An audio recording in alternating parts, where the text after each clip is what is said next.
Yan mga tol, nakatulog na si Bayaw sa bigay ni Lulombo na dagdag lakas niya, no?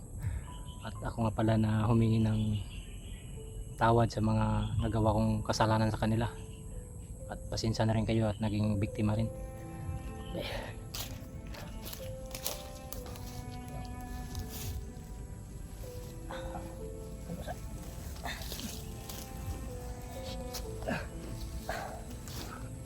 Pasensya ba yan na nakatulog ako?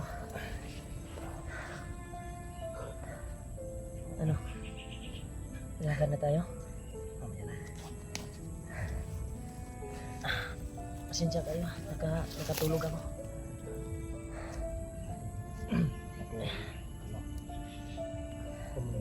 Tawad sa iyo ba yun? Saka lalo na Jiwan sa mga kasama mong hunter, kasi wala akong ano nun eh, wala sa sarili, parang buwang kahit sinong tao labanan ko, galit ako dahil ako ay biktima rin, kagaya ni Noah. Pilit kong hinabol pero nasawi ako at nahuli rin, binugbog. Muntik mo pala na kuha si Noah. Hindi ko nakuha si Noah, problema nga lang nahuli ako ng tao kanina. Kaya nahuli ka at yun yung nangyari sa'yo. Yung nangyari, kahiwalay kami kasi dahil sa pagbugbog sa akin, hindi ko na nakita si Noah kung saan nila dinala. Meron silang napainom sa akin ba, hindi ko na alam kung anong gagawin. Naging sunod-sunuran ako sa kanila. Kaya ayun, tuwing magkita tayo, galit ako dahil sa mga ano. Nakita nga kita, binaril mo ako eh. Kaya nagtaka ako, baka sabi ko sarili ko, baka nahuli ka or na-hypnotize ka na. Eh, hindi kita malapitan dahil sobrang bilis mo. May kapangyarihan ka na binigay ni Bagnot na mawala ka eh. Kaya hindi kita mahuli-huli. Oh. Kaya nagpapasalamat talaga ako kay Lolo Ambo tol na tinulungan ako. Kaya yung bayaw ko ay ginawang instrumento. Tinulungan niya din. At binalik niya yung dating isipan ng bayaw ko. Kaya ngayon ay nagpapasalamat ako kabayaw ko na niligtas niya ako sa pamamagitan ng kuwan ni Lolo Ambo. Binigay sa kanya. Salamat din sa matanda na yun, Lolo Ambo. Yes, nagpapasalamat din ako kay Lolo Ambo tol na yung binigay na isang grapa na pinalunok sa akin. Unti-unting gumaling yung kuwan ko at nakatulog ako dito. Kaya ginising din ako kaagad ng bayaw ko. Kaya humingi din ng tawad yung kuwan ko tol, yung bayaw ko sa ginawa niyang kasalanan sa mga kasamahan ko, kung sino man yung nakabangga na mga kasamahan ko. Humingi na po siya ng tawad. Kailangan na ng bayaw na ano tayo kasi namiss ko na pamilya ko. Oo. Nagdala Anong plano mo? Kuwan tayo? Plano tayo bababa siguro. tayo. Ingat lang tayo dahil base sa sitwasyon ngayon, baka makita nila yung mga video na in-upload natin sa pagligtas mo sa akin. Ay baka mag-alerto yung ibang mga kalaban o ibang tauhan ni Bagnot.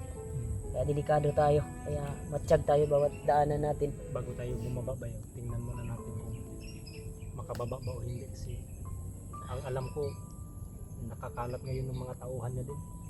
Oo nga ba yan? Kasi nabalitaan nila na ikaw gusto nila dalhin doon sa kanya. Kabagnot. Oo. Dadalhin ako talaga kung hindi mo ako naabutan bayaw, sigurado. Yun. Palagi kong sinasabihan yung mga kuwan na tutulungan ko, kinabinsi ko yung mga bandino na nagdala sa akin. Pero hindi sila madala dahil may nakatali sa kanilang yung pinaslang mo ba? Kaninang umaga. Lakas din ang bigay ni Commander sa akin, ni Lolo Ambo. Oo. May kapangyarihan din. Isa yung kuwan brad. Isang sandata ba? Isang kuwan yan bayaw. Isang gabay yan namin sa mga hunter. Yan yung nagbibigay lakas sa amin upang umaakyat kami at pag aakyat kami ay magbigay kami alay sa kanya bilang papasalamat sa nagawa niyang kabutihan sa amin. Matanda na yan kasi ano na Nakita mo pala, nakasungkod na. matanda yun pero grabe ang kapangyarihan na dala Pero niya. nagulat ako sa kanya kasi bigla siya nagpakita sa akin sa gitna ng ano ba, lasang. Oo. Lumapit siya. Hindi mo siguro natandaan na na-hypnotize ka. Yung pagtira sa iyo na naging tauhan na natauhan ka na. Hmm. Kaya nakita mo na yung pag-iisip mo tuwid na. Oo. Sino ka matanda ka, 'di ba? Sabi mo, tinanong mo siya, pero tuwid na, tinamaan ka na nun. Ng isang orasyon siguro niluluwa mo upang babalik yung yung matinong pag-iisip. Pasalamat ako sa matanda na yun ba. Sobrang payat mo na. Oh. Nagbinan ko sa Pariya tayo, nagpayat. ano wala. Sure ako bayaw na maraming nagagalit na mga solid supporters. Oo. Solid supporters ko. Pero sa ginawa mo ngayon sa akin ay palagay ko na natuwa sila sa ginawa mo at sa tulong din niluluan mo para sa iyo. Pero Ako talaga ay lubos na nagpasalamat kay luluan mo tol sa nagawa niyang kabutihan sa bayaw ko at bumalik ang kanyang isipan. pasalamat din ako kay Bulo. Kahit saan Sabi nakaiyak ako tol, sorry talaga tol. ako'y Sa ganitong bagay tol, hindi ko makayanan yung damdamin ko. sa ano bayaw, humingi rin ako ng tawad sa mga sulit na supporters ko rin sila sa akin. Kagaya rin na kay Noah na biktima rin ako. Sorry po. At sa'yo, lalo na sa mga kasama mong hunter. Naintindihan ko naman bayaw dahil biktima ka rin. Dahil panahon nung nagkita tayo nung wala ka sa tinuan ay binaril mo talaga ako pero naintindihan kita. Pinaintindi ko sa iyo kung anong ginawa mo. Umiyak ka kanina habang nagkwentuhan tayo pero okay lang yun bayaw dahil naintindihan ko. Ang importante ay ligtas tayo at naligtas mo ako at hindi ako nakarating kay Bagnot. Ang nag-alala lang ako dahil sa bandana ko hindi ko na nakuha kaya isa din yan sa problema ko. Bago tayo bababa, hanapin siguro natin. Pwede hanapin natin yung bandana. Yun nga kung saan natin hanapin. Delikado kasi yun kung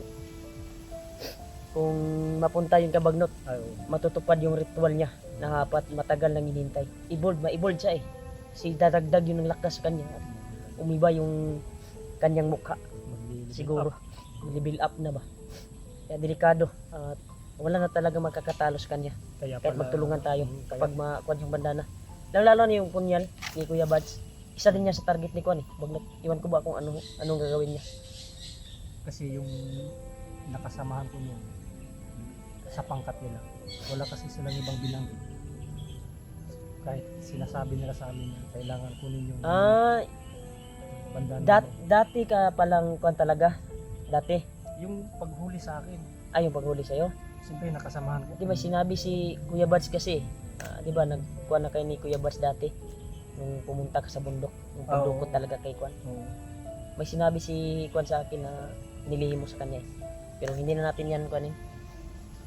Nung hindi pa kayo nagkilala ni ate ba. Oo.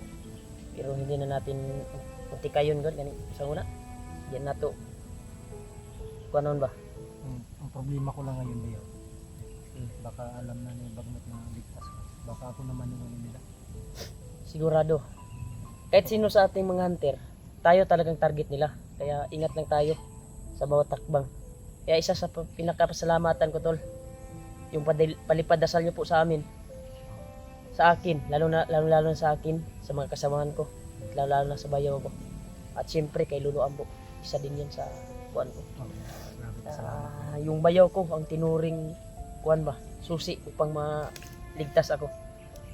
At siya din yung nagpabalik sa dating isipan ng bayaw ko. Saludo talaga ako kay Lolo Ambo. Salamat din ako sa kanya kasi ano niya ako, ginamot para bumalik yung mga alaala ko.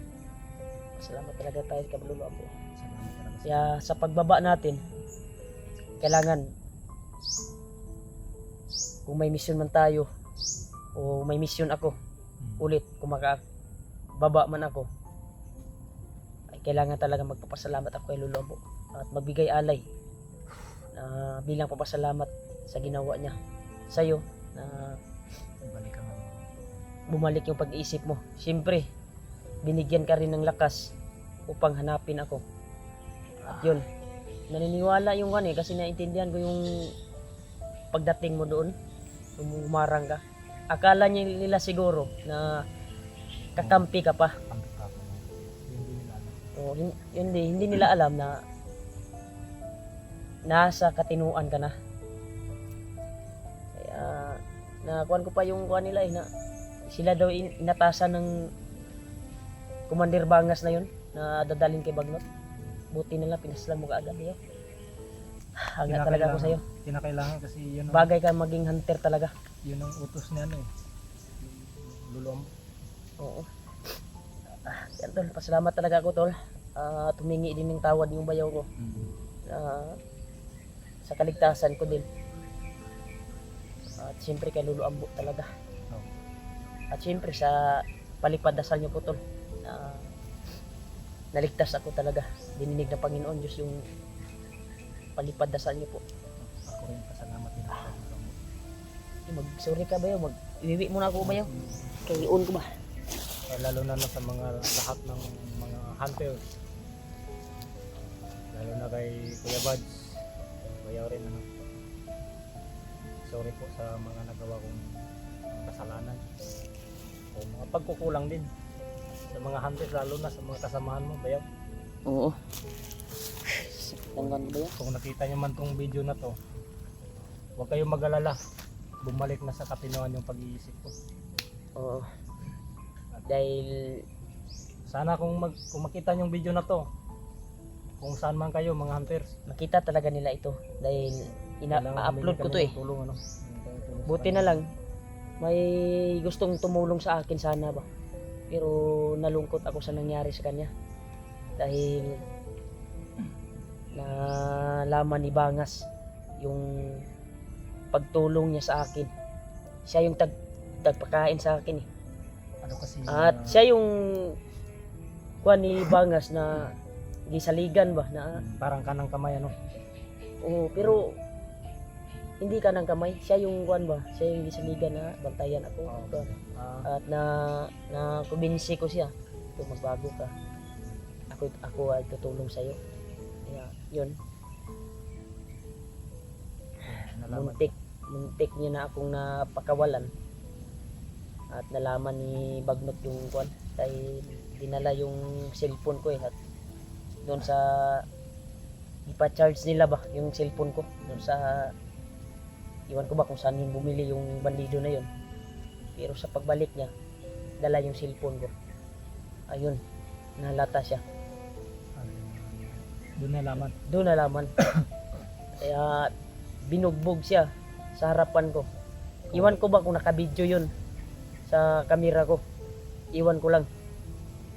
Pero sa palagay ko parang hindi, dahil dala-dala niya yung cellphone ko eh. Dating niya. Sabi niya tapos nang na-charge commander. At may dala siyang mga pagkain. Marami. Yan. Bigla siyang tinadyakan ng commander. Ayok ka, traitor ka. Ginanyan siya. Binugbog siya. At tinalian. Kaya pagkuan, nakatakas siya. Sa gabi na yun, parang may tumulong sa kanya na isang bandido. At yun, nawala si Bangas sa kuan ko sa harapan dahil hinabol niya yung gustong tutulong sa akin dahil nakawala. Sigurado ako, kung nahuli yun, sigurado patayin yun nila. Kawawa. Yun sanang tutulong sa akin ba yung? Yun, kawawa naman. Lahat kasi Kawawa gusto tumulong sa mga hunter, lahat ay mamamatay.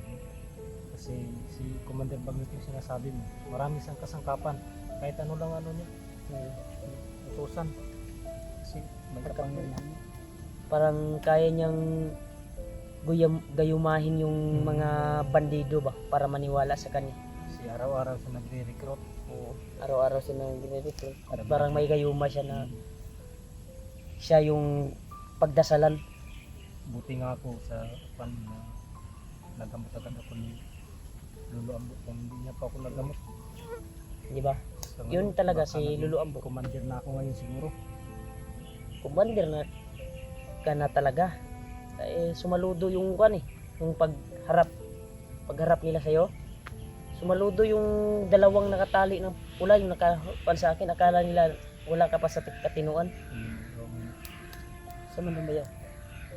huli ng mga ibon mo. Mas maganda siguro ba yun? Kuhan tayo. Abante tayo. Yan tol. Salamat po ako tol na medyo malakas na yung katawan ko. At sa pinainom niya na galing kay Lolo Ambo na nasa grapa, inubos ko. Dahil kuha ni Lolo Ambo, kapag makita daw ako at patulungan ako, ayun yung ipapainom sa akin. Nainom ko naman at nakatulog na ako. Ito ay maglakbay kami dahil parang bumalik-balik na yung lakas ko. Nag-alala lang ako sa kwantol sa aking bandana. Yun yung mission namin ngayon, hanapin Siguro muna natin. pero hanap muna kami na pwedeng mapag-relaxan talaga upang maka-rest yung katawan ko. Para makatulog tayo ng ano. Makatulog kami ng maigi. Iwan ko ba kung may mga biscuit pa dyan sa bag nung binili na bandido na gustong tumulong sa akin. At Tingnan natin mamaya. tingnan natin mamaya. Tayo na. Dahil palagay ko, gutom ka na din ba? You know, malakas ang ulan dito. Tubig ko na to. Grabe yung tubig. Kaya, pasensya na ba yun na umaamoy yung pantalon ko. Dahil kuhan ako eh. Sa palaging binugbog nila sa akin. Sa natamo ko na kuhan. Wala talaga silang awa ba yun? At pinainom ako ng ihi. Bakit galit sila sa mga hunter? Iwan ko lang. Dahil ang nakuha nila, ayun yung tinatrabaho ni Commander Bagnot. Talaga. Kaya, yan tol. Hanap kami ng pwedeng mapag-relaxan tol. At makapagpapahinga ng matataas upang mabalik yung kuwan ko. Tawan. Kaya nagpapasalamat ako sa nabigay ni Lolo Ambo na isang kuwan talaga, grapa na pinainom sa akin ng bayaw ko. Galing daw kay Lolo Ambo. Hanap muna kami ng area tol na pwedeng mapag-relaxan ko at mapagtaguan namin. Ay, parang nasa kuwan na siguro ngayon. Alas 4 na siguro ngayon. Hanap tayo ng area ba yan?